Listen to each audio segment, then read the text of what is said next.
Hello and welcome back to my channel once again. দেখতে দেখতে iPhone 13 এর পর আইফোন 14 প্রো অলরেডি রিলিজ হয়ে গেছে।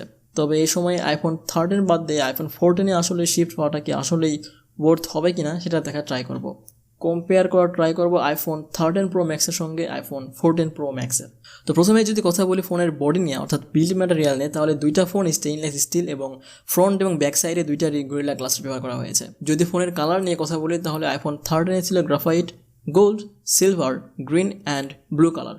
আর আইফোন 14 লঞ্চ করেছে স্পেস ব্ল্যাক, সিলভার, গোল্ড এবং পার্পল। দুইটা ফোনে 240 গ্রাম।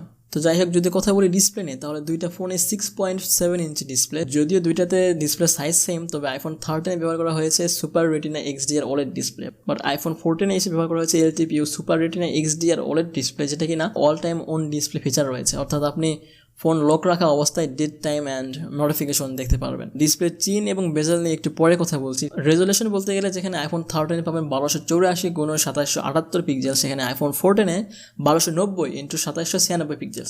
খুব বেশি পার্থক্য না। আইফোন 13 PPI হিসেবে রয়েছে 458 আর আইফোন 14 PPI 460। আইফোন 13 এবং 14 দুইটা ফোনে 120 Hz রিফ্রেশ রেট এবং আইফোন 13 1000 পিক ব্রাইটনেস থেকে 1200 পিক ব্রাইটনেস ছিল, যেখানে আইফোন 14 1000 পিক ব্রাইটনেস থেকে 2000 PM ব্রাইটনেস। অর্থাৎ আউটডোরে অনেকটাই আগের তুলনায় ব্রাইটনেস বেশি পাওয়া যাবে আইফোন 14।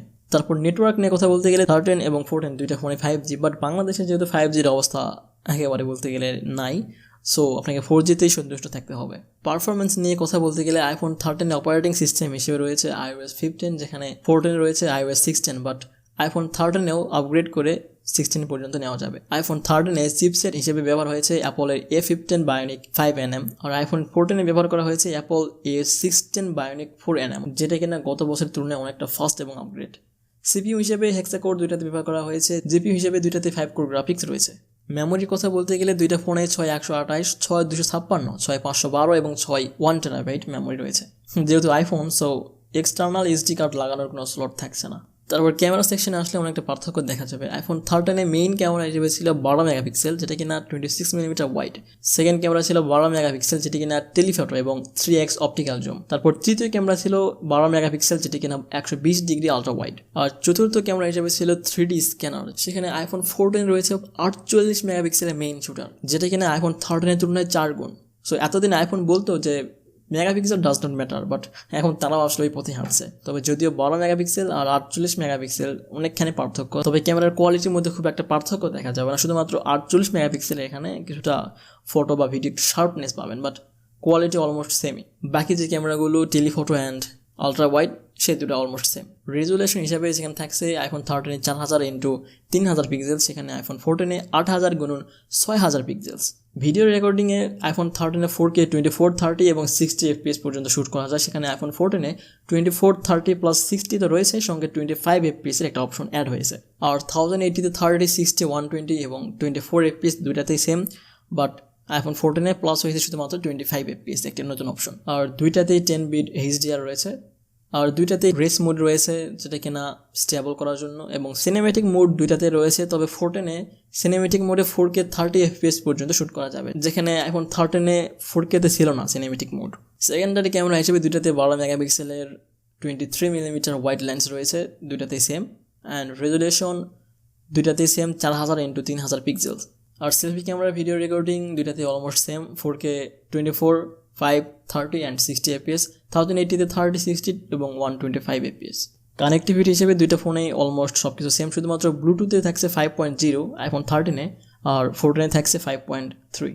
এখন ব্যাটারি সেকশনে আসলে আইফোন 13 ব্যবহার করা হয়েছিল 4373 mAh ব্যাটারি। 14 এসে হয়তো অনেকে ধারণা করেছে আগের তুলনায় ব্যাটারিটা অনেক বড় দিবে বা বেশি হবে, বাট সেটা উল্টা হয়েছে। বরং এখানে দেওয়া হয়েছে 4323 mAh ব্যাটারি। তবে এখানে ব্যাটারি কিছুটা কমানো হলেও দুইটা থেকে আউটপুট প্রাইস সেমই পাওয়া যাবে, শুধুমাত্র আইফোন Bionic 16 ব্যবহার করার জন্য।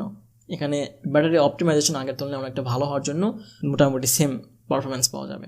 চার্জিং টাইম নিয়ে কথা বলতে গেলে দুইটাতে অলমোস্ট সেম, 1 ঘন্টা 10 মিনিট যদিও তারা বলে, তবে 1 ঘন্টা 20 থেকে 30 মিনিট লেগে যায় ফুল চার্জ করতে। আর দুইটাতে 30 মিনিটে 50% চার্জ। তবে হ্যাঁ, আরেকটা ইম্পর্টেন্ট জিনিস বাদ পড়ছে, সেটা হচ্ছে সিমের ব্যাপারটা। বিভিন্ন দেশের উপর ডিপেন্ড করে কিছু ভেরিয়েন্ট রয়েছে, তবে ইন্টারন্যাশনালি অর্থাৎ বাংলাদেশে যেটি অ্যাভেলেবল সেটাতে একটি ফিজিক্যাল ন্যানো সিম এবং একটি ই সিম ব্যবহারের সুবিধা রয়েছে। এখন দাম নিয়ে কথা বলতে গেলে আইফোন 13 প্রো ম্যাক্স 6128 বাংলাদেশে 1,34,000 টাকায় পাওয়া যাচ্ছে এবং 6256 1,24,000 টাকায়। সেখানে আইফোন 14 পাওয়া যাচ্ছে 6128 1,95,000 টাকা আর 6256 2,15,000 টাকা। তো আইফোন 13 এবং 14 মধ্যে ছোট ছোট কিছু পার্থক্য থাকলেও সেগুলো আসলে চোখে পড়ার মতো না যদি খুব ভালোভাবে না দেখা হয়। মেজর একটা পার্থক্য এখানে আছে, সেটা হচ্ছে শুধুমাত্র ডিসপ্লের নচে। আইফোনের নচ সবসময় বড় হয়ে থাকে, এবারও আছে, তবে সেটাকে এরা পাঞ্চ হোল টাইপের করার চেষ্টা করেছে আর এই জায়গাটাকে তারা ব্যবহার করেছে। ব্যাকগ্রাউন্ডে কোনো অ্যাপ রান হলে অথবা যদি কোনো নোটিফিকেশন আসে তাহলে সেটা এখানে এক্সপান্ড হয়ে দেখাবে, যেটাকে আইফোন ডাইনামিক আইল্যান্ড বলে দাবি করছে। জাস্ট এটুকুই পার্থক্য। তাছাড়া ভাই বাকি সব কিছু আইফোন 13 এবং 14 মোটামুটি সেম।